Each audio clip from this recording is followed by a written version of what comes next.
What's up guys, and welcome back to another Last of Us episode breakdown. Here's your spoiler warning just in case you haven't seen this episode yet. I want to keep this as concise as possible just because we got another episode coming up on Friday night so it doesn't compete with the Super Bowl on Sunday. So let's start off with breaking down this scene. There's a bunch of layers happening here where they're incorporating the moment you get the siphon from Bill at the end of that section. Ellie also pulls out a joke book that occurs often in the game whenever you're traveling from point A to point B. Look, you get it? Two? Like two. What is that? It's a joke book. No pun intended. Volume 2 by Will Livingston. Let's keep going. We also have the car in purple, which I believe suggests love, care, compassion. And considering that this is an isolated gas station in the middle, and we can see a great use of texture to be able to fill the space and give it more depth. So with all these layers combined, this is where I see the creator smartly condensing a lot of details and references from the game into a scene. And for the most part, all these other scenes are cutscenes pretty much directly taken from the game. That is actually before my time. That is winter though. Here, Joel's love for coffee and Ellie's reaction to it are directly taken from the game, but it goes a little broader than that. There's an obsession with coffee all throughout the game. You run into these coffee shops, and it's a theme that they continue to include in The Last of Us Part 2 as well. I really miss coffee. They skipped Pittsburgh and went directly to Kansas City, which makes sense to do considering where they are and where they need to be by the end of the season for the sake of condensing as many stops and really investing in the stops that they do make. A difference that I notice is the change of character in Ellie here. While Ellie in the game actually knows how to drive a car, let alone a stick shift. But they probably removed that for the show just to make it more realistic for a 14-year-old. And another small detail with the movies that are pretty accurate for the ones that would have been in theaters around that time.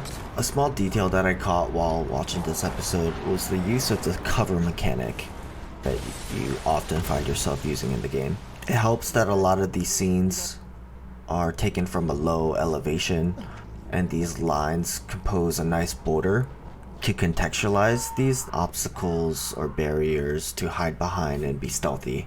So I love that they brought that whole mechanic in to be incorporated in the show.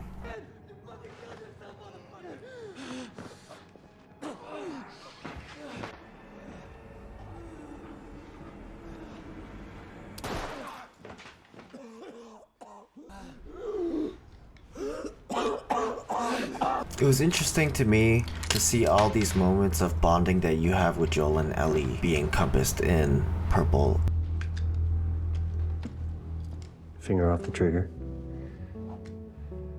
Now who taught you that? Fedra school. Figures. Your thumb. Over your thumb. You're gonna lean right into that stock, because it is gonna kick a hell of a lot more than any baby rifle. I Go and pull the bolt back. Grab it right there. Just hug it. There you go. And as soon as you fire, you're gonna want to get another round in there quick. One thing that caught me off guard was that they also included some color blocking of this purple behind Kathleen. Maybe they're just using it as a device to humanize Kathleen as a character, but I'm gonna keep my eye on that. Hey, you know that guy who said he was hurt? How did you know it was an ambush? No. Know what? About the ambush. I've been on both Been on sides. both sides. So, Did you kill innocent people? kill a lot of innocent people? We'll take that as a yes. Take it however you want. In this sequence, you almost get a one-for-one of the dialogue between Joel and Ellie from the game. But one of the details that I miss is actually finding the maps where you get a lot more detail into how your enemies were thinking. So I wonder if that's something that they'll include in further episodes. Overall, even though this wasn't my favorite episode, since I can tell they're setting up for a lot of things, and it's nice that we don't have to wait very long for the next one since it's on Friday. If you're still watching right now, thank you so much. You're awesome. I super appreciate it. It's a short week, so I can't wait to see you guys back next time. Until then, I hope you guys take care of yourselves and each other.